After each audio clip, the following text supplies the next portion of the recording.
Guyana, land of many waters with 6 races living together.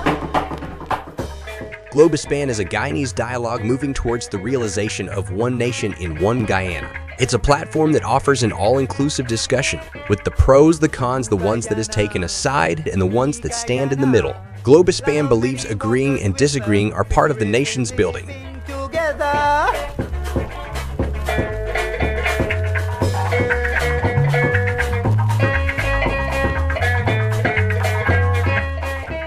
Globespan believes that every Guyanese voice is part of the nation's building. As we span the globe for voices from the diasporas and those living home, we stand on our commitment that we are all Guyanese working towards one nation in one Guyana. Coffee and Dr. Jagan, Bobby, she gave us our great sons.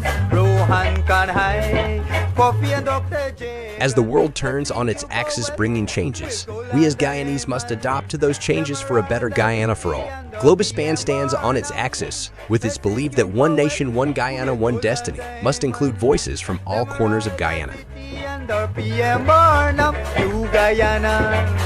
Me Guyana, land of many waters with 6 races living together.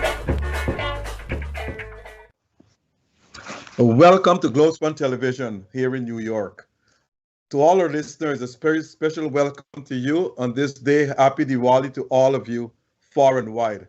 We are spanning the globe, and tonight is a special night. But before I go there, I want to give special tribute to Noir Singh for making this program available, and to Ryan Gobin and to Devin Bissoon, our technical producers of this program.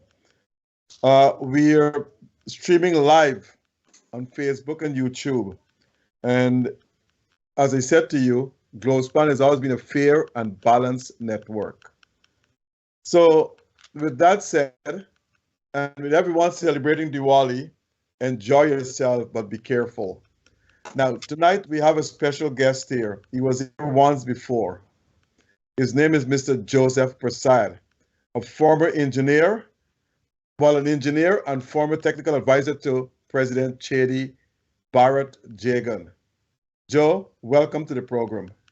Thank you, Dr. Rose, and thank all the listeners, and thank Mr. Nohar for granting this opportunity. Now, Mr. Prasad, I want to tell you the reason I brought you on this program tonight is because I read 2 of your letters, and they were very striking, and they piqued my mind. And this is why I will ask you to come and explain certain concepts to use in those letters. One of those concepts is that you mentioned something that I myself don't understand, but I don't know if the listeners do, but I will ask you to explain to them. You said that we will have a trickle down oil boom. What do you mean by that? Okay. If you look at that oil contract, or you look at many other countries, in particular Trinidad had oil. They had a boom in the 1970s, and suddenly they had to import oil to refine. They got their oil quantity reduced. In Guyana, I call it trickle oil boom because of the contract. If you recall, on those 2 letters, I give 17 reasons why that contract is null and void. And because it's not made in good faith. I'm not going to go through those reasons right now, but a couple of the main reasons is that how does Exxon charge Guyana government when no price is stipulated for the respective activities of work to bring this oil up and to sell it? How do you audit anything? What do you audit against? This is all. Exxon can give you any cost for anything. And top it off, Guyana has 14.5 drums out of every 100 drums, when in our estimates, we think that Guyana should get 50-50. Plus, on top of that, Guyana is exposed. If you check the 17 reasons in April 29, 2019, there's one item there where I talked about the environmental impact. If we got a spill, that environmental documentation in that contract, the 14.5 drum would not be able to pay for the cleanups, because cleaning up and the damages to other countries around, you got to scrape over the water, all the oil, spilled oil. Then you got to take it. Guyana has to make special clarifiers and incinerators to deal with it. That's Guyana cost. This should be cost fully and solely to Exxon. And they should have their insurance to cover that to what unlimited damages. So it will be a trickle to Guyana. The amount of oil money you're getting, 14.5 drums out of 85.5. And the games that are being played right along on this whole issue here. Now, there is nowhere anyone oil pumping since 2019. And I wrote that letter before oil started to pump. In April 29, 2019. And if you can look in that letter again, the impact of the trickle boom, you will see I refer not only to environment, to many other reasons. If you recall, Exxon wanted to give government to give so many days notice before they can go and do an inspection on the ships. I would be using the word ships that will be pumping the oil. We got to give notice so many days before you can go there. We are supposed to have people there trained and doing the inspection and reading the meter and even having the meter calibrated. And we should have an office in Georgetown where it can be satellite too, so nobody cannot, give the inspectors there anything under the table. So you're able to monitor how much oil you got. That's not there. So it's a trickle boom. You have no control nowhere. Now, recently, a few days ago, I saw in the papers that the government of Guyana has to put out $200,000 US to buy meter, to meter the oil. Now, this is jokey. In my opinion, I believe that 200,000 US is going under the table somewhere. First of all, those FPSO ship, this design and specification and contract documents should include meter because it's going to pump oil and sell oil, right? In addition to that, Exxon is not supposed to acquire those vessels. They should give these contract documents to the government of Guyana so that the government can put a bid like the IDB and Internet Development Business newspapers and etc. so that they advertise and get competitive bidding for the best price. And that should come to the tender board.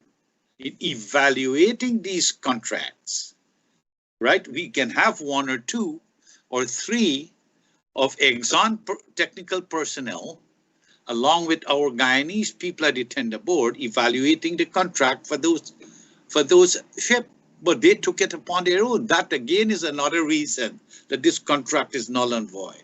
Secondly, right? This I feel very strongly. A ship come in here to measure oil from pumping it and doesn't have meter installed to these pipes where these things are going? No, I think it has it. And this 200,000 is a gain. That's my feeling to it. Or Exxon failed again to properly design that ship to put the meter. So there are several reasons why I call it a trickle boom, the impact of the trickle boom. And there are several others impact. For example, the government inexperience, and I don't blame them for that. You take an example. Because of the trickle boom, the government is send their people some time ago to New York, to the diaspora, to look for people to come and help them manage this trickle boom. Now, that was joke. That's a demonstration of inexperience. You don't need diaspora. You need people with skills, where they come from. And we know that nobody, whether you're Guyanese or not, who is earning a salary out there, right, of $10,000 a month, if they go to Guyana, you got to be paying them not only that 10,000 to take themselves out of here, you got to pay their residence, you got to pay their airfare so many times per year, you got to pay them subsistence. So you almost double or time and a half what they earn here, right? They got to destabilize their family. You got to give them car and housing and the whole works. And what happens when you got technical, let's say the government of Guyana by now should have a fertilizer plant already in the works to be designed. You will hire foreign consultants because nobody in Guyana can design those things. And if you recall that even our bridges, Kanji Bridge or any bridge, foreigners do it. If you take the sugar estates or any factory or any kind of technical thing like that, foreigners do it. So you must hire a consultant, get your local people to do a proper terms of reference, what you want them to do, and time and specification, and let them bid on it. So there are so many things in this trickle boom and experience it takes, you know, so that's what the trickle boom mean. Okay. Now, I'm not saying it's a good contract. I'm not saying it's the best contract. But how come you and others can say that the contract was made in bad faith or it was not made in good faith when it was carefully reviewed, scrutinized, and signed by the former Minister of Energy, Mr. Raphael Trotman, who himself is a lawyer, and also was made to understand that there was a firm he hired to help him scrutinize the contract. So why would he sign a contract that was not made in good faith? You got to ask him that question, but I can tell you one thing. As a lawyer, right, contracts have some general conditions. And then you have technical conditions, these kind of type of contracts. And it is very surprising to many in the world, like even we formed a group internationally, Oil and Gas Governance Network, in which is registered in the United States since the last government, before this government, because we saw in the contract it needs to be revised. And Exxon have no choice. They have to come to the table because it's not made in good faith or it's null and void and can be cancelled. You don't need them to agree on that. This contract, I cannot believe that a lawyer can sign a contract like that. That's one. Number two, you sign a contract without prices. How do you know how much the operator or the contractor will charge you for each activity of work? How much you pay him? Like if you are building, it's so elementary to that. You don't have to be an engineer or professional. Because if you are building a house, you want to know how much he's going to charge you on the footing, how much on the column, how much on the walls, how much on the floor, how much on the kitchen, how much on the roof. At least you expect to see that for drilling, as an example, they are going to cost, if they find oil, they're going to charge you for the first 100 feet, $50. For the next 100 feet, $75. For the next 100, you know, you get up, you know what you're paying, right? You don't have to tell me your drill broken or whatever. You don't have to be an engineer to know that. Good. How much you're going to prices fly somebody from United States. You don't have to be a lawyer and engineer to know that.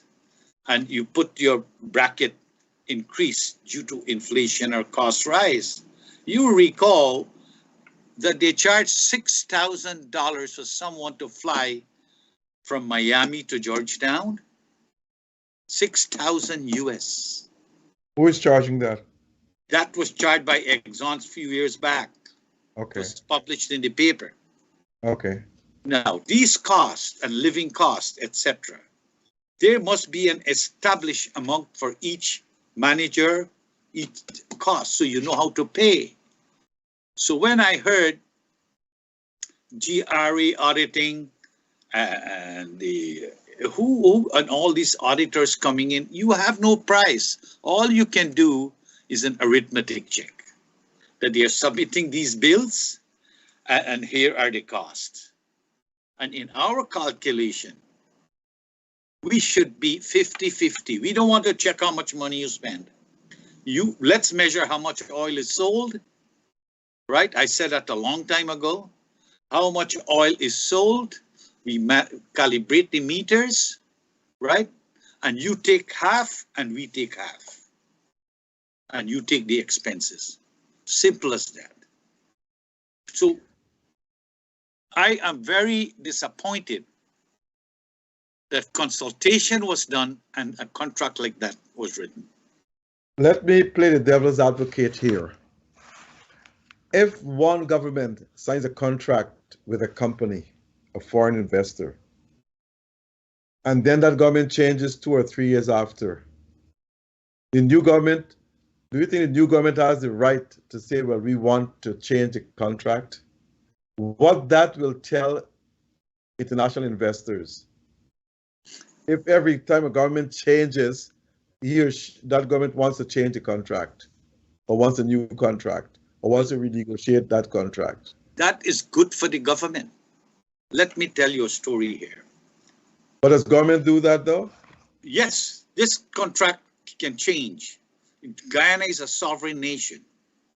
And if you terminate a contract that is good, made in good faith, and it's not null and void, then you would have to compensate the contractor to demobilize back and go back where they come from. You would have to pay them the transition of wages, etc. in that time if you're doing it. Right? But you can terminate a contract and pay them that cost. Easy as that. Now, but this contract, we can argue, I can argue in a court of law that it's null and void based on the 17 reasons that you saw in the papers there. And I just added 2 with the 200,000. They're going to put meters now when they should have put meters because this boat is coming to measure liquid, right? Now, the other thing here is that they can come to bargain easily, but the government can terminate the contract. They have no problem with that. But the last government, remember, governments are representative of the people. And all these contracts and the actions of whether the previous government or this government, they are all acting under the Constitution of Guyana. And they are there because the people put them there to represent them. So whether government change or not, you must act in the interest of the people. And if people, look, all these scholars everywhere are talking about this contract, it is very unfair to Guyana. How can you 14.5%. And you only getting 85%. They are getting 80 Exxon. The other trick here in this deal again that should make it null and void, they want 10 ships pumping. So if you got 14.5% times 10, you'll get enough to create this trickle boom, right? It will have enough for 700,000 people. So everybody will say, what is Joe Passad and all these international scholars talking about? You know, that look, watch what's happening. We are building, we are short of workers, we are doing this, we are doing that. And they are saying that we are not getting enough money. Yes, you have plenty of good crude oil, Guyanese people. You have plenty of good crude oil that can make your generations to come.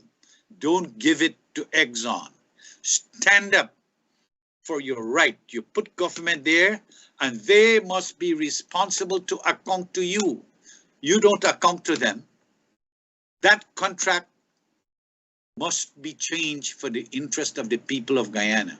And Exxon wouldn't go away easy because you have good quality crude and a lot of it. Why you think they close up their operation many places? Because they get free oil here technically. Free oil, 85.5%. So you are on the side with Culture News publisher Glenn Lal and all the others who are calling for a renegotiation of the contract or an end to it. Yes, I fully agree. I am observing what Glenn Lal is saying. And he's very, very on the ball. He cares about his nation. What he's doing there is very good in the interest of Guyanese people. And if he say anything wrong against this government or any government in a biased manner, I will ups him. I will write in the paper and ups him if I see and observe it. He's doing a good job, right? He's doing a very good job in that. And I commend him and pray for him that God give him health and strength to continue educating his people on what their values are, especially in this oil and the mining, etc. You got to train people, government, to monitor these things. And you got to set laws and rules and bylaws and guidelines in order to monitor it. And even the people you put there to monitor these things, you have other ways to monitor them so they don't be corrupt. Because in this oil boom coming up, there will be lots of corruption here, there, and everywhere. And if the government does not act in such a manner on every project, every program, in transparent and accountable manner,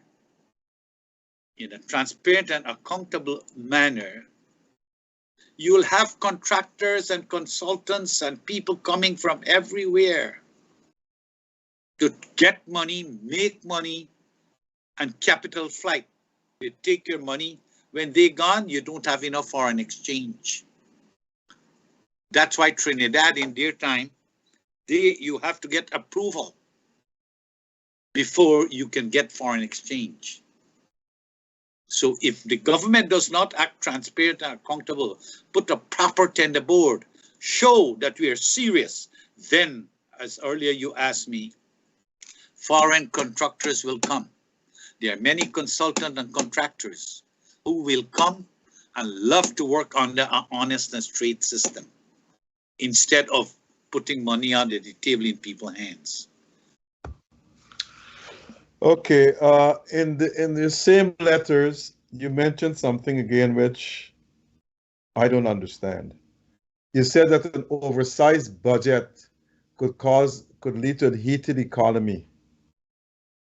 What that means? Okay, we have some oil money coming. And we know that if you want to do too many things and you don't have enough money or borrowing, you don't have enough manpower, human resources, ordinary workers, unskilled workers, skilled workers, and professionals, right? If you don't have enough machine and enough material, that's what I call 4 M's. Richard Clow wrote 3 M's, but I add 1. But 4 M's, if you don't have these, you don't have money, material, machine, and human resources, manpower, you can do nothing. So when you go oversized doing too many things and you're short of all these human resources, the cost will go up. People are going to demand higher wages because you need them. Like in Trinidad, you know the wage of a carpenter, because the boom they had in the 70s to the 80s, when we designed that steel plant in Canada and went there to supervise the construction. A carpenter in 1970, when the oil boom started, the oil started from $20 per barrel. Mid-1970, it went to $60 per barrel. And by the end of 1970, it went to $120 per barrel. And the wages, because there is a boom, an overheated economy, you don't have people to work, you don't have the skills, you don't have the number of people. So a carpenter, as an example, who was working $20 a day, not long after start to work $120 a day. So every cost will go up. And then the other thing is, we talk about planning here. And we're talking about the economy, what we produce and what we don't produce. Well, let me go back there on that topic. When things go up like that, you would have people coming in from all over the islands and everywhere for work. You see, they only talk recently, you see the news on the Trinidad people lining up to work, just like that Guyanese were going at one time to Trinidad. Now, when all these people come to work in Guyana, you will need housing. And when you need housing and your shortage because of your overheated economy as well, you need the people to do your work and you will be short of housing. Rent price will go up. Because if you come to beg me, like in Canada now, rent to people wage is over high. A bungalow is rented for $4,000 a month. And that's way high for people income. But in Guyana case, because you don't have the people, you have too much of the people and you don't have enough of the houses to rent. So the people rental going to go up. So when the rental go up, they would have to work certain wages to pay that rental. And when they got that wages, the guy selling his eggplant and everything, his costs go up. All his vegetables costs go up because they wouldn't be able to supply all these people. It becomes a supply and demand situation.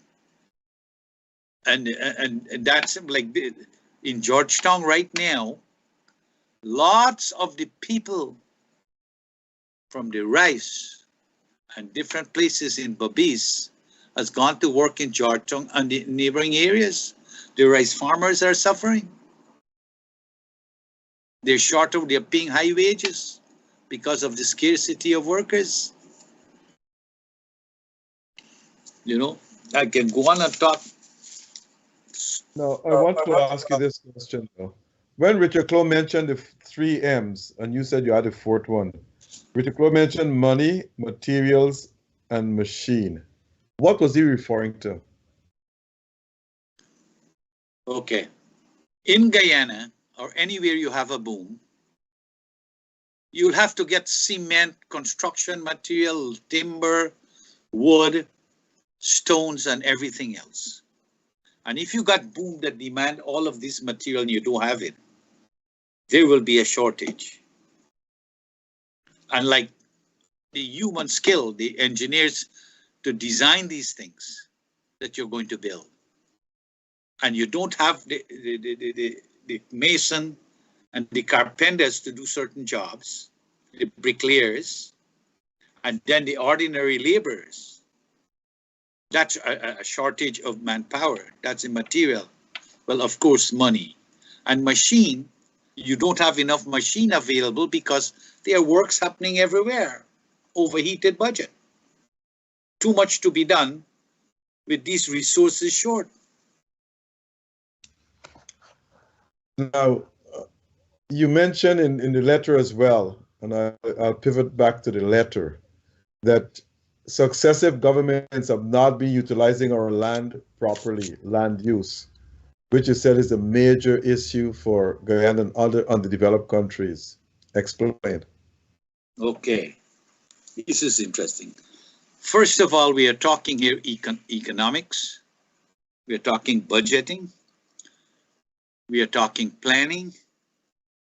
We are talking the oil money and the impact it will have on the Guyanese population. Now, we're going to talk land use planning, right? And how this money will impact. For example, in the economy, you look at what the government is producing, what are they consuming, how much is their exportability, and how can they facilitate it to go up, canning factories, etc., and what to invest in. In general, let me see, I got some notes here. Government are supposed to produce to the people goods and services in a timely, safe quantity and quality. They're elected to do that. And to have an economy, if it can improve in your consumption and production, etc., it's good government. Now, the government, firstly, you have the money. You must identify the needs. Then you start to prioritize the needs into critical needs, necessary needs, and desirable needs. And set up management regimes. Set up management regimes like how government are set. You have different ministries, you have president, you have prime minister, each one have their responsibility according to their constitution. And they have Ministry of Agriculture, Ministry of Education, Ministry of this, every different ministries. And each one will now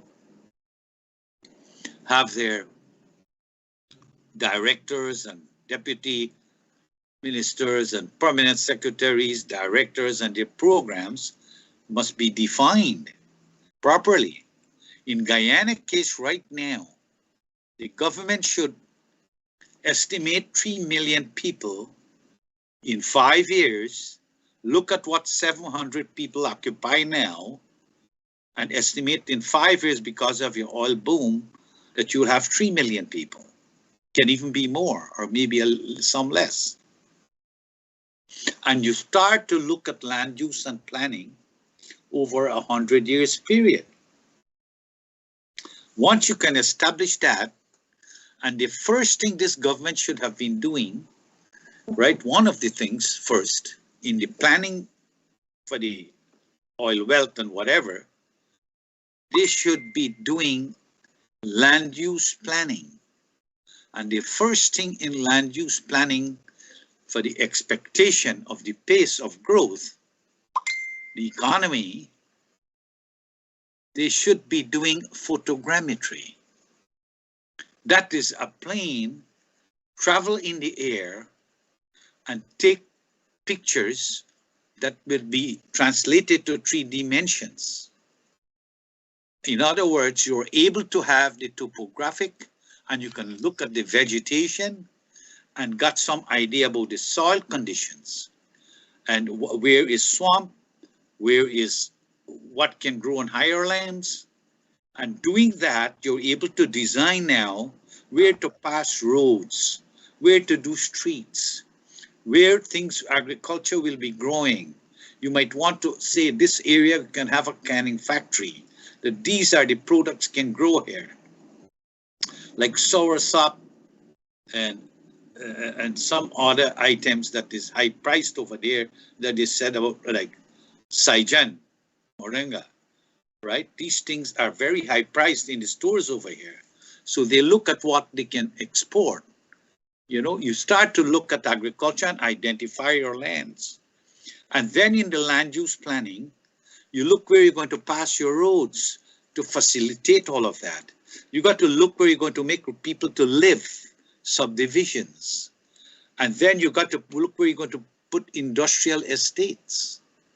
Like I had written in the papers a few years ago about the bridge from Suriname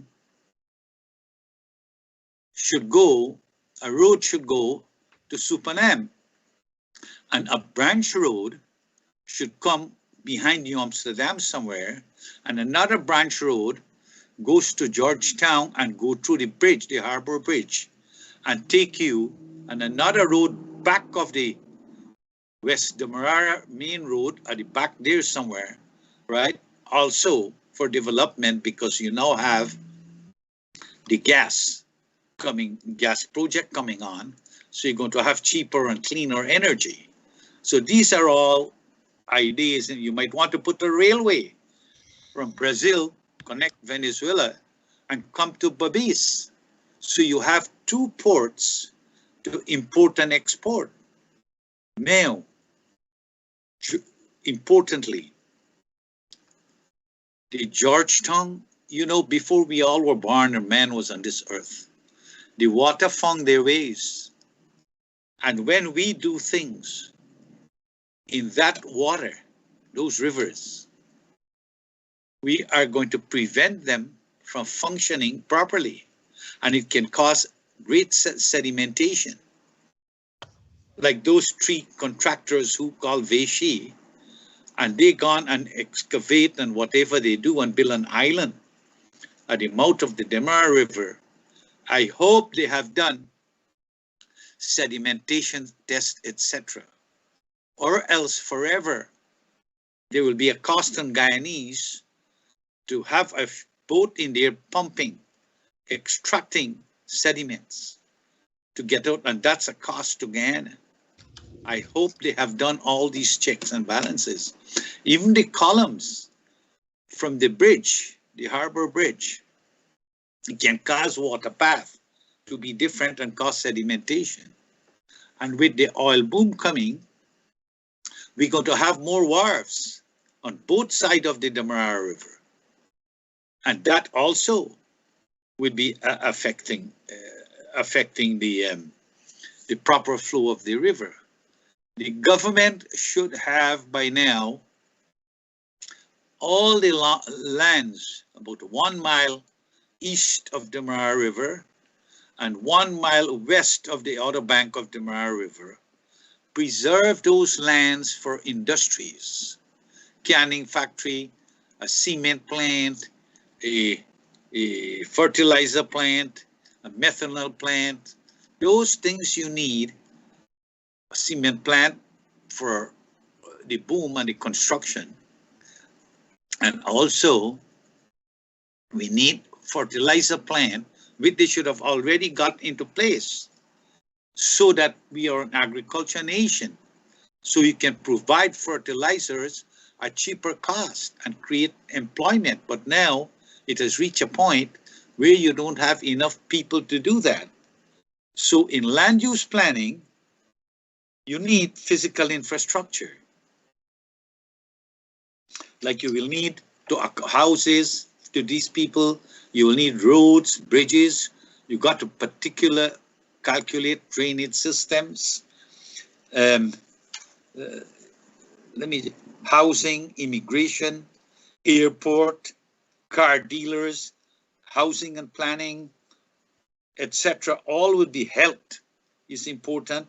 Education is important. Financial management is important. The airport, they should have started Terminal 2. I have said that some time ago in the early this year in the budget, or they would have problems, very serious problems there. You would have to customs and immigration, tourism and accommodation, more satellite city or another major city. Let's say you're bringing a branch road to somewhere southwest of New Amsterdam, create a city behind there with a circular road. Now in your planning, because you have a stadium, you probably have a refinery out there, your population will go up. So you want a city. I say, excuse me. You got to look at inflation. I just want to go back to something what you said.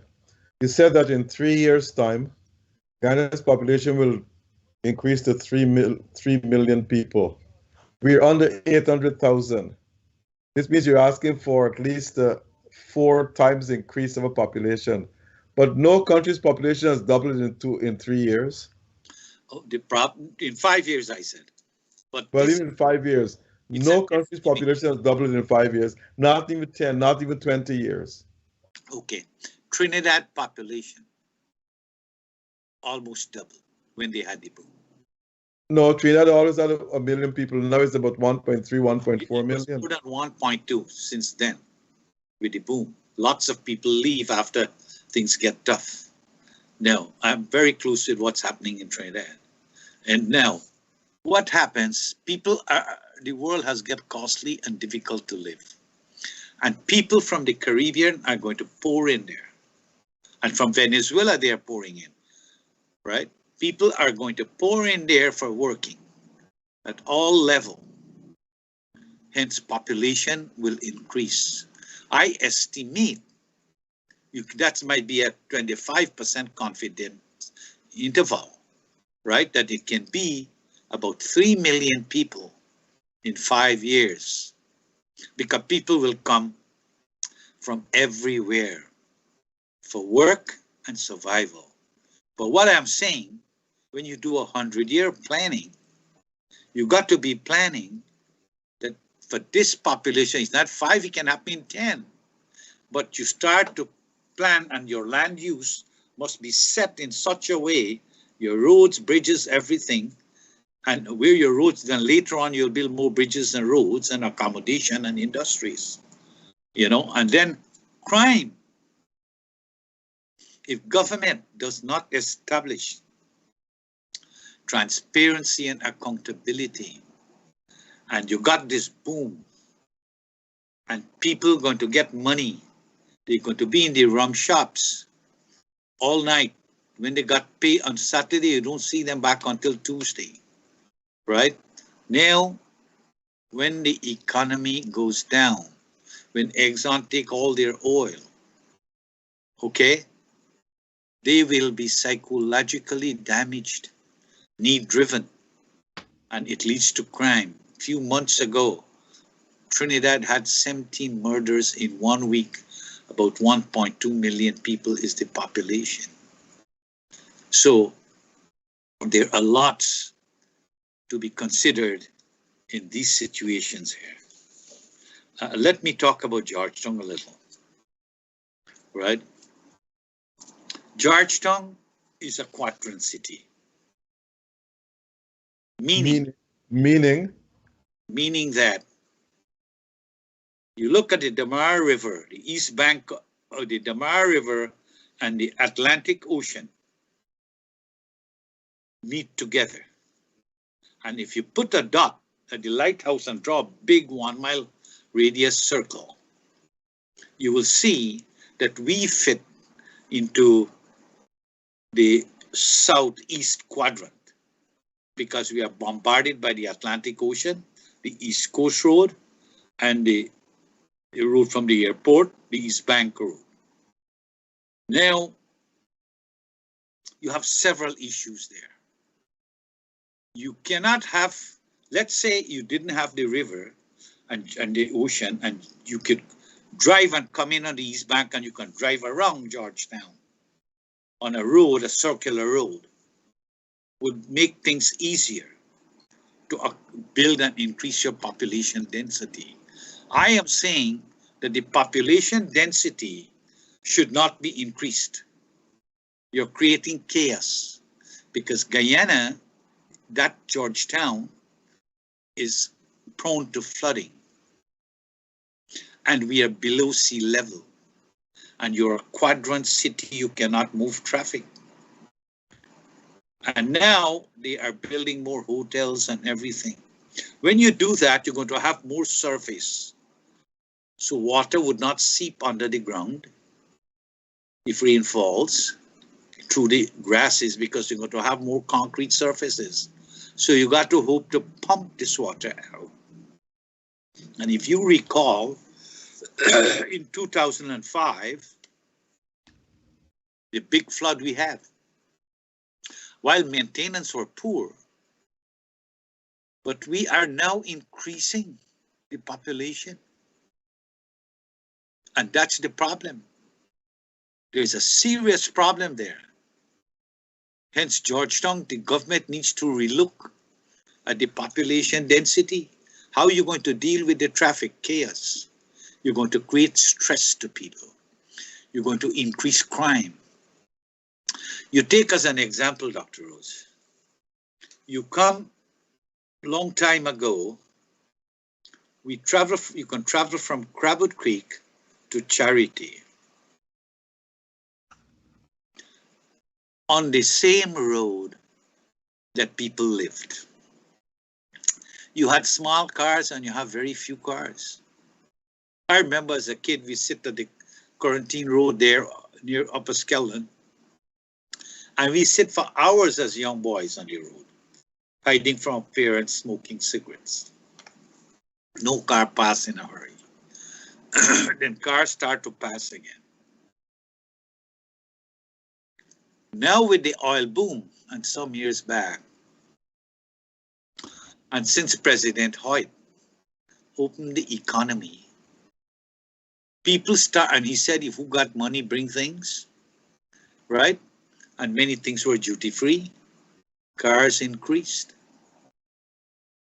And with the economy now, it would increase more. Now,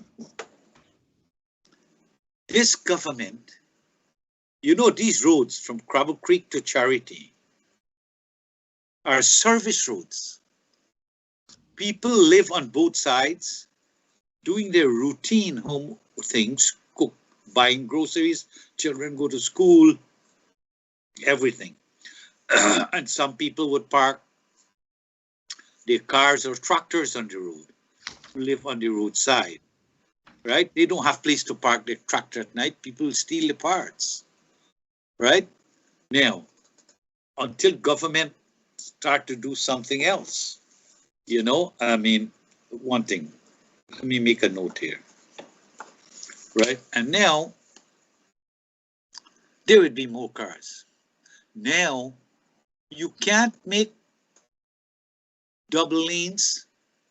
It was two-way traffic, one go and one come. Now you're putting 4 lanes. Bigger vehicles, speedier vehicles. You're going to kill people fatally. You can't put stoplights everywhere. When a guy leaves Crabble Creek to go to Georgetown, it would take about a day. Like long time. The cars were small. And you check the accidents they're having now. I hope the police record might show that you have more fatal accidents now. Because with the divided highway, and it's also a service road, people travel faster, and it's a service road. So But accidents, more accidents now actually comes from more cars because Ghana imports about 10,000 vehicles every year, and from errant drivers. I don't think it's a road to that extent. Dr. Rose, the design of the roads, how come all these drivers become errant so fast? We got to be careful there. Now, but the problem is traffic jam. People hurrying to avoid the traffic, right? They drive faster. You have double lanes to drive faster. And I'm sure you have in the morning to go to work. Now you may have long lines of traffic, right? Can you imagine building a divided highway from the airport to Georgetown? It was very childish. You have the traffic coming from the Demerara Bridge. You have traffic from along there. Children going to school. Where would the traffic go into a quadrant city when you cannot circle around? Traffic jam. And I had suggested some years ago, I write it in the papers too, I think, but I sent to both the last government and this government, that we need a bypass road some way by Ogle and anywhere in that direction. But I didn't mean particularly Ogle. You got to do a feasibility study to see where you're going to pass this road. A bypass road from where to where? The government has a bypass road coming to Ogle. From, I think some Eccles or some place from Providence or someplace at the back there. no, a road to the airport, a bypass road from East Coast, going to the airport, and then from the bridge to that road, so people coming over don't have to go to Georgetown to go to the East Coast, and similarly the other way, people going to the airport and people going for any other reasons, with a few more cross streets to connect that East Bank Road, East Bank Demerara Road, and this new road. But they needed to do a feasibility study. And the last government I had advised to Minister Patterson, and I think he did the photogrammetry. And he must have been able, these technical people, to see where you can pass a road, right? Before you pass a road in a place that can make Georgetown a pond. Because it's easy for that place to become a pond. And I was told, but when I said a bypass road at Ogle, I didn't mean direct Ogle. Now we have an airport, a Govaya airport there for international flights. If we are planning properly for Georgetown to expand, and they're putting hotels and all these more around there, you cannot have an airport there. You're increasing the traffic. And it's going to be noise nuisance to these houses there. So many other reasons. And what they should have been doing, as I said, I wrote to the government on the last budget and the budget before. The last budget and even before that, I said that the government is struggling to finish off the existing airport when they should be planning and designing Terminal 2. And when they are planning this airport now, right, you got to take a big circle that in 100 years from now, where you're going to put Terminal 3, 4, 5, how to use all the places around there. So now you can acquire all those lands and have them there. You don't be like when you come to England or Toronto, you got to walk for miles to get out of there. You know, if you go to Fort Lauderdale Airport as an example, it's so nice. One circular road, you go to different terminals. Hence, you got to be planning now. And that Terminal 2 should be under construction already. You know? Okay. Okay. Two things I want is not for you to comment. I want to let you know. Do you know less than 3% of the people from the Caribbean, they said they're going to come into Guyana in massive droves. Do you know less than 3% of the people from the Caribbean, and I don't want to go through each country. Some countries just 1%, some countries 0.5. But overall, less than 3% of people in the Caribbean do not go to another third world country. They would prefer to go to a developed country like the United States or Canada or someplace. So I don't know if it's your assumption that these people will go to Guyana. That's not a given. Another thing I wanted to let you know, do you know by 2050, world experts have predicted that the population of the world will start to decrease? Quite possible, because the cost of living is so high, you don't want to get 3 and 4 children anymore. You know, In so, India, it started to get 2 children. So with the decrease, and they expect within 50 and 60, you're looking at about 10%, between 5 and 8% decrease in the population in the world. I don't know. It's a far time from now, but we have to wait and see. Those of us who will live to that time. Now, Mr. Prasad, you are a member of the OGGN, which is the Oil and Gas Governance Network. What is this organization all about? Was it formed because of oil in Guyana, or was it there before? No, it was formed because of the oil in Guyana, and we realized that that contract is unfair. So that's why so it was formed recently. Yeah, when the contract was released, then we know what's going on. Okay. And what has happened then? And before we go any further, who are some of the members of this group? Where they're from?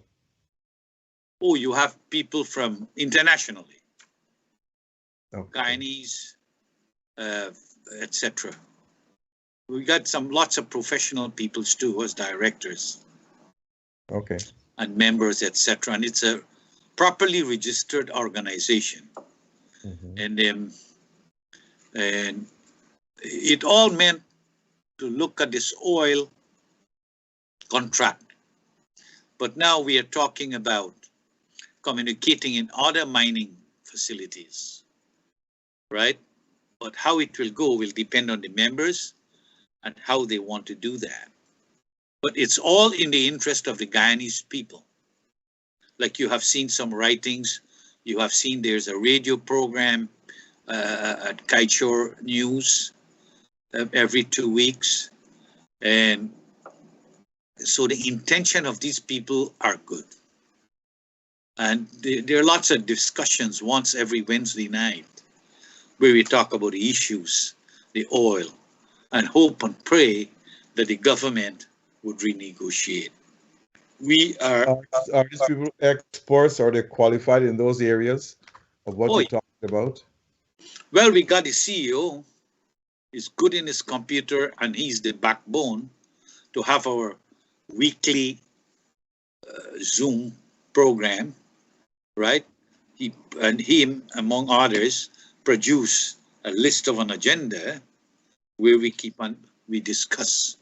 And there are many professionals there, you know, so, and we have economists, we have environmentalists, we got engineer, we got accountants, we got it all in there. Okay. So it was actually formed after the oil was discovered and the contract was released. So what are its goals exactly? Our main goal is for the Guyanese people to reap the maximum benefit from this oil that God gave them. And they discovered it. They know that Exxon is a business to make money and profit. And we want a renegotiation of the contract so that they can make money and the Guyanese people oil must not be taken away. Right? 14.5%, 14.5 drums out of 85.5, and they got 85. No, it's wrong. And listen, one thing more, you take the sugar. I said this long time ago. You take the sugar and the cost of growing sugar, then to take it to the factory, right, to process, and then we export it. We are fortunate that we don't have to grow the oil.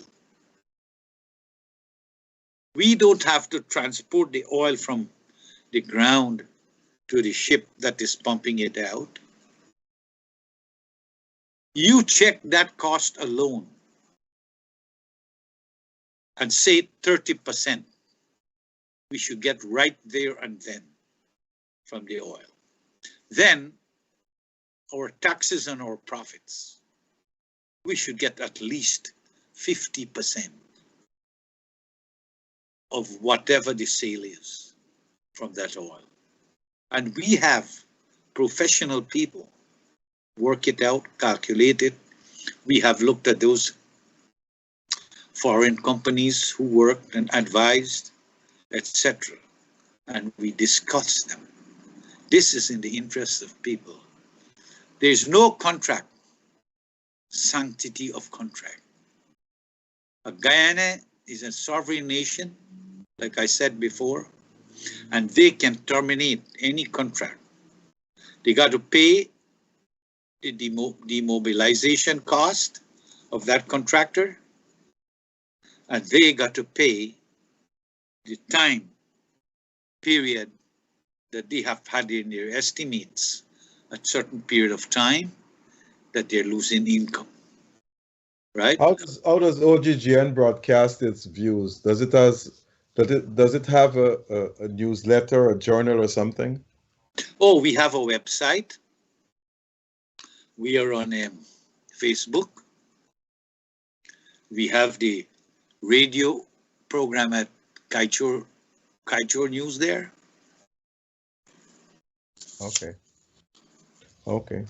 Yeah, folks, just to remind you again to all our listeners, you're listening to Globespan Television streaming live on Facebook and YouTube. You can join at any time, and we welcome you. Now, Mr. Prasad, you were talking about sugar. The Rosal estate has just started production a few weeks ago. Sesnarayan Singh, which you know very well, has been the CEO for the past 3 years, very versed in sugar. With the help of President Ali and the Minister of Agriculture, Mustafa, he has been able to bring that sugar estate back. But when I listen to what he says, when he went there to Rosal in Kanji, it was a scrapyard. Nothing was functioning. So he had to build everything from the ground up. He said what they had there, prior to 2017, they had 17 tractors. And when he went there were only 2 frames. Everything was gone. But now that the estate is up and running, it will increase the production of sugar. And you have been a critic of sugar for the longest while. But the packaging of sugar right now is selling at a higher price in the world market. And mechanization might cause production costs to decrease in Guyana. Don't you think it's a good start? No. I tell you why. I have written in before when the government was talking about opening sugar estates. That's a political move. No doubt that Mr. Sesnarayan Singh now is one of the best guy having all the knowledge, strategy to make that thing give maximum production and minimum cost, etc. There's no doubt. But on the international market, with the boom coming on now, and the cost of everything going to go up, we would not be able to produce sugar because you're going to short of manpower, the cost of equipments, the cost of maintaining them, the cost of management, everything will be going up. And I've said it before, to reopen these sugar estates will be a cost because they sit there for a long time. and corrosion, etc. So the CEO, Mr. C, is correct. It would take a fortune. You look, the sugar industry is subsidized up to now, big time, from then to now, when it was closed. And in the long run, rice is in trouble right now too. And Trinidad, because nobody wants to go in the mud or the ashes, they closed sugar and they closed rice when the construction boom started. Everybody want to go in construction. Now in the quarantine, many people is going to Jordan to work. They're working more money. Many of them staying in one room. You don't have winter there, and they're making good bucks. And when they go to quarantine, showing off, like people go from America and Canada, right? So sugar, I went in detail on this thing. And even how mechanized you do it. The international, and another thing, sugar is not one of the best sweeteners. They have beet and many other things coming for healthier sweeteners, right? I went to, and even we got to grow the sugar cane. You got to get something that double up and produce sugar 2 times the amount before you can pay. So when you're telling me about the industry, I knew that will happen. Every one of these factories that were closed because they corrode easily and the equipments are gone, etc. I'm not surprised at all of that. Look at the Skeldon estate. Even if you try to open it back or whatever, it was not producing as its original intent because the material, the design or whatever was not there. The engineer, where did he come from? I don't know if he was German, one of them. And I met him in 64 Village one evening at a bar. And he told me that he don't know and he's not certain about differential settlement. If you have items on line production, you got to have proper foundation. You got to put a benchmark to monitor it so often. Which side is settling more than the other side or the other, where is settling on line production to be accurate. And this was not functioning. When I write to the commission, when they were evaluating in the last government to assess the sugar estates, whether to close or not, I have told them that we must look at the sugar estates carefully because once we close them and we cannot have more production and the international market, to reopen them back will be costly. And in time, I can go right out to say it will be proven not long from now that opening of the estate is a political move. The only thing that the last government didn't do right is that they did not provide proper employment for the people who were out of their job. In Trinidad, the people were getting so many 10 days work and they were weeding the dams and trenches, etc. All these people could have been weeding dams, trenches and get a work until things change. You know, so many things to be done out there. And that evaluation, I don't agree. And rice, I'm worried about rice. How do we deal with that? Let me tell you a story about rice, Dr. Rose. It's important. You're a rice farmer. You were a rice farmer. Yes. I am a rice farmer. I grew up in a rice environment. And when the government took me back as the director of primary education, I invested large scale in the rice because I didn't want to invest in an engineering company. It would have been a conflict of interest. I leave no room for critics and politicians to open their mouth on what I was doing. Anyway, when the British lay out those rice fields along the coast of Guyana, they did not mean tractors would have come in to develop it. It was peasantry farming, where they give a guy 2 acre here, a next guy 5 acre there, a next one 10 acre there, and they make all these common waterway to provide water that people survival, and they would cut rice with their hand, right, and mash it with cow. I remember sitting on a little thing on top and the cow walking around, and they give me a rope to hit it, and the cow would walk around. You would cut the rice by hand, put it in bundles, and they got a cow pulling what we call a draga. Pull it at the bundles and take it to this place where the cows would walk around and make the separate. That's how it was meant in that design. But now,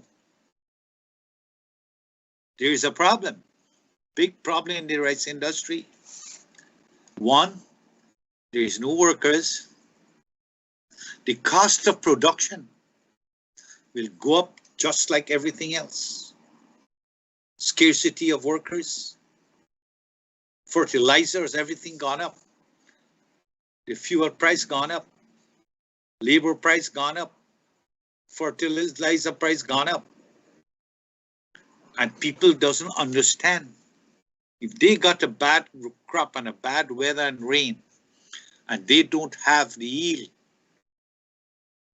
they might not be able to go back to the land. They wouldn't have the money. And the tractors that came in subsequently, damaging the dams. So bring the paddy out is a pain and a costly thing. Where when the dam is dried, you can bring a truckload of paddy, or a tractor will pull one of the tanker they have now. But when the rain falls and the dam is bad, you only can bring so much paddy in a boat. And you got to really pay for the guy to shoulder the bags now. So there's a serious problem in the rice industry with shortage of workers.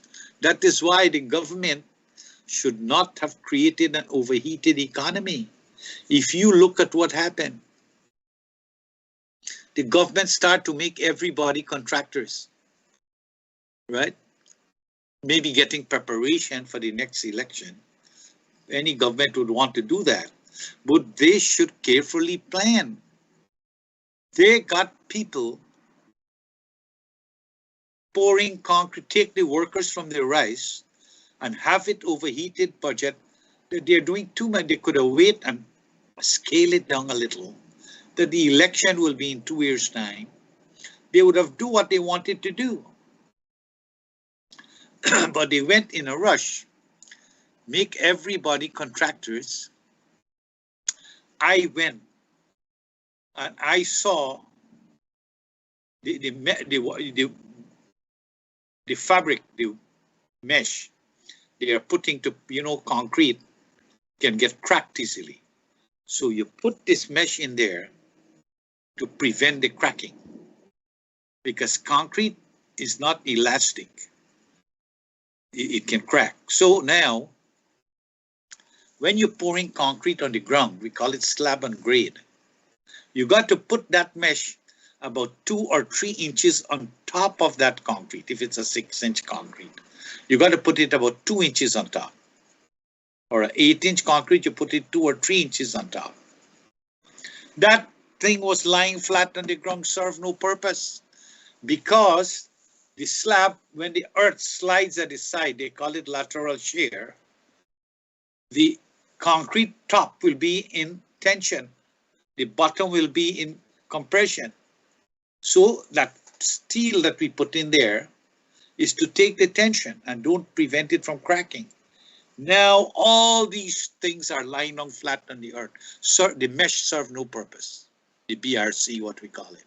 Then the other thing is that some street up to now, if you dig the street to back up, they dig the street drains and build it up a little, and they build the street, fill some sand and build the street. Now, it's high. The drains are so deep now, and they haven't back up the sides of the slab with some earth to round it off. And the drain is very deep. At rainfall, children can get drowned. You build a street, the first thing we should be doing is health and safety. What we do. And children can drown in the street drain. Okay. And the street so narrow that people are confronting each other. If a guy coming this way and the other one goes this way, they are fighting and quarreling. None want to reverse back to allow the other one. Okay. I want to ask you this question. Why do you think the government should not subsidize sugar? Because, okay, the first time they should subsidize sugar to create employment for the people. Plus, sugar is not competitive in the world market. And with our boom, the cost will be higher. We can supply sugar in Guyana and maybe a few Caribbean countries or wherever they can get a better market. But you pump money into it. But now there's shortage of people to work, right? And you got to pay high wages, right? But I'm not saying it's wrong to subsidize, right? But how much? Let's take as an example the transit system in some cities are being subsidized because you got to provide services at certain remote areas for people. And bus drivers will drive, go and wait there for so many hours, come back, and those are distances. So they have to be subsidized. So nothing is wrong in subsidizing something in a country if you're creating employment for people. But this subsidy, you have to do a break-even analysis, a cost-benefit analysis, proper professional analysis to see how much are you subsidizing. I just want to remind you of this and to let our audience know. Do you know there's a shortage of sugar in the world today? And with this, they expect price to rise at least between 10, 15 to 20% next year for sugar in the world market. Good. Wonderful. So that should be a plus for Guyana. Number two, name me one country in the world. Sugar comes under agriculture. Name me one country in the world where the government does not subsidize agriculture. There's none. There's none, I agree, in certain ways and items. United States, they spend over $60 billion paying farmers not to plant. Because if those farmers plant, the price will be, and they have large quantities, the prices will drop. Well, let's take rice in the United States. I went to Louisiana. Right. Right? You know, when that Katrina and New Orleans, I was there to one of the person assessing the damages. And my God, I never see alligators so many yet, big ones. And after New Orleans, the city, where the flood was there to the fourth floor of the building, you could see the watermark. Though I'm an engineer and I realized the force of wind and power, I couldn't imagine this wind raised that water 4 floors high on a building. It's a miracle to me. Now, they do a lot of rice out there. And I went to see how they do their seed paddy. This is what Guyana should focus on. Training people and provide certain facilities for seed paddy. And I went in the fields and drove. They do their rice by plane. And the tractors making the land, they have a laser at the back to do it level. And one of the gentlemen told me that they are being subsidized with rice. And that he sold his land and he's still collecting subsidy. You know, I said, I can't believe this. Anyway, what the government do, I don't know, this is my guess, that the Americans apparently grow some rice, export it, because I don't think they're growing enough rice to feed their nation. Export it and set the world market price. This is what I was told. I don't know how factual this is. And then you set the world market price very low, so you can import most of the rice they want cheaper. So okay. I don't know the full details of that, but that's what I understand. I think subsidizing Gaisuku is good, because if you look at Gaisuku, it helps a lot of communities. It provides drainage and irrigation to a number of different communities, and it also helps facilities, sporting facilities and so forth throughout Guyana. So I think not only jobs, but Gaisuku, people don't know, does a lot of other stuff to help various communities, uplift people. Because if you don't subsidize Gaisuku, what will happen to those communities? They will go dead, like when those 4 sugar factories were closed, and what happened to those currently, those Dr. communities? In 1 year from now, I estimate, or 2, when some industries would be created along Quarantine and everywhere else. On the east coast, on the west coast of the Marara, there are not enough people to work. And sugar there must be in more trouble there to find workers. Now, sooner or later, as industries start to pick up, we're going to have problem having people to work. That's why I'm saying a projected cost-benefit analysis. Now, industries in a booming nation, helping here and there with a little bit water, that's a little side thing. We cannot assess industries because they do these little favors. Industries must, and I'm not saying to subsidize is wrong, but you got to know how much you are subsidizing to an industry. But and if sugar in a year from now will be going up that much, it will be very interesting. Now, we were talking about land use planning. Can I go back there? Yeah, briefly, go ahead, because we're running out of time right now. And I have a couple more questions to ask you. You take as an example. After the government does the topography and photogrammetry and know where they're going to do what, houses and the housing lots, they got to know what size to make them. Because right now in Guyana, we have a septic tank at the back of the house, and it's draining in the drains of the yard. And that doesn't meet health and safety standards. It can give you E. coli bacteria and all kinds of ailments. Take as an example, what you got to put there now is what we call a tile bed. Where that water is coming out, you put maybe an average 2.5 feet deep with sand and certain mixtures and grass, so that water go in there for aerobic action, which would convert that water, wastewater, into water ammonia compounds by aerobic bacteria. So house lots must be properly designed over there. I talk about the impact, we talk about the sugar. Now, a few other things is necessary in Guyana. Joint venture. We're talking about economy, planning, budgeting, etc. here.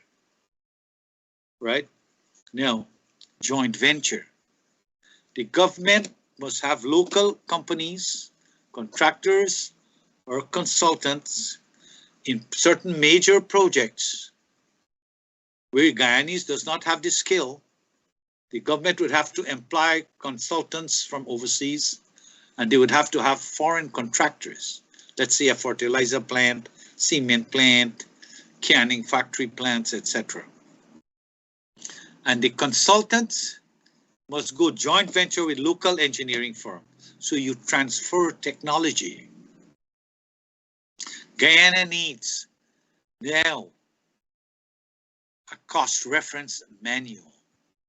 What that is, that's how the tender board will work, and it helps government agencies for transparent and accountable government. If you got a cost reference manual, they would be able to look at estimates that come in.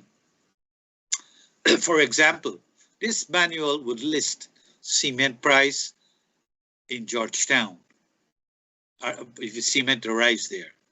Then this would get an indices that would multiply by the indices to tell you the cost to go to Hosororo, Northwest District, Mabaruma, or Letem.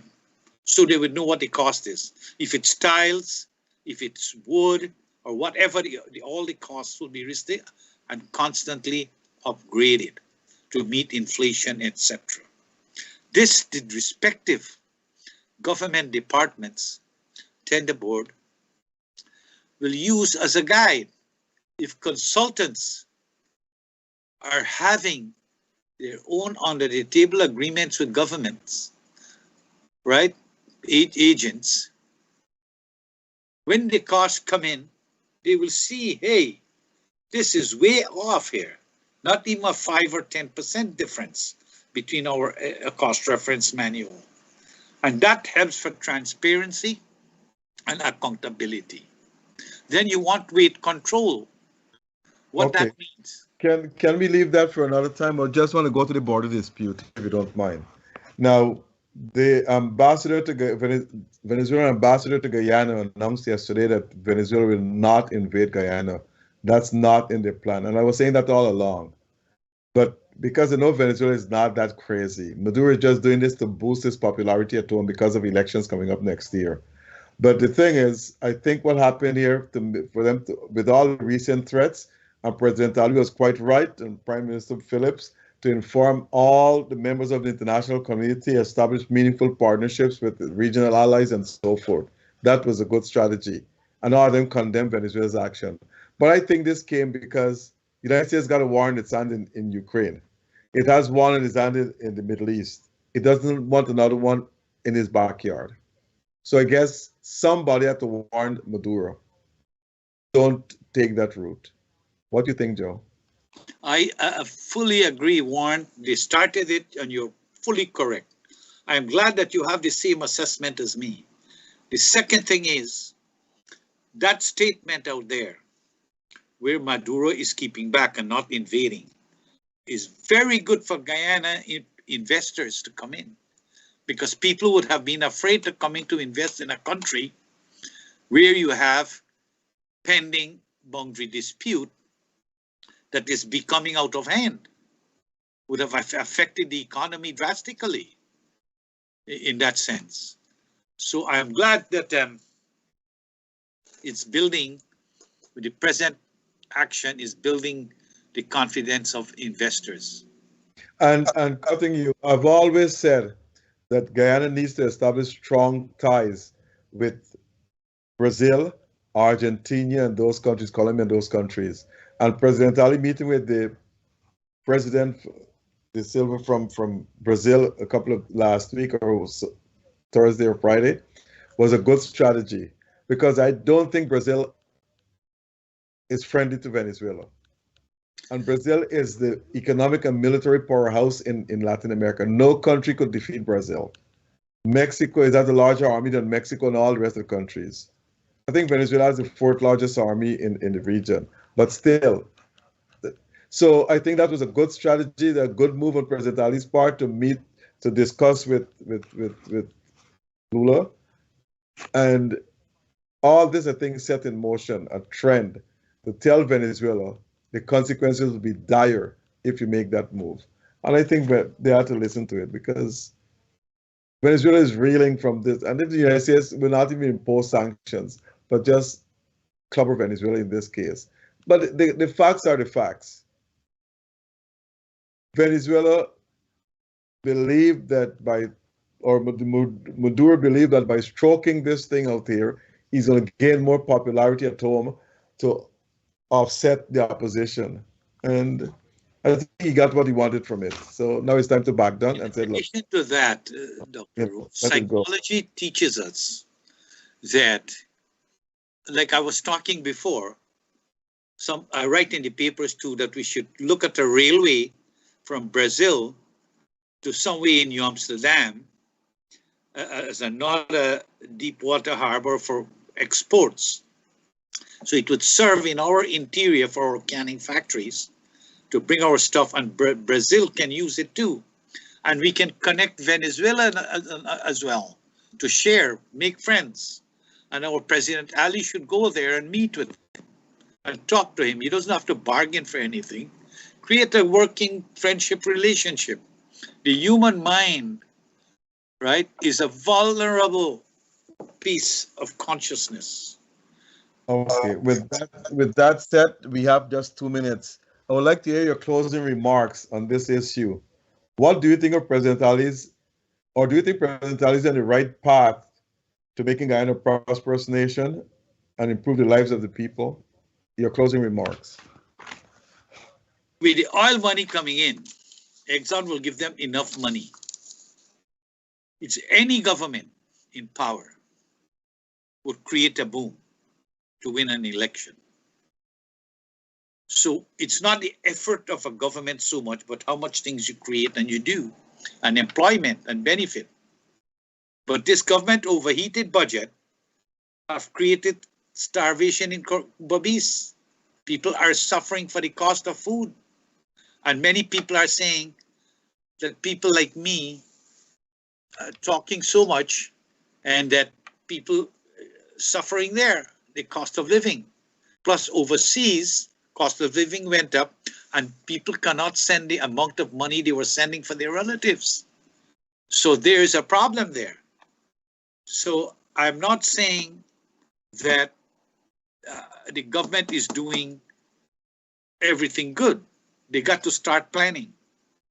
As we were talking, they got to start with everything in place, start looking at their budget properly, looking at the economic, make a schedule of where they're going to be, and work on that schedule, work on transparency and accountability.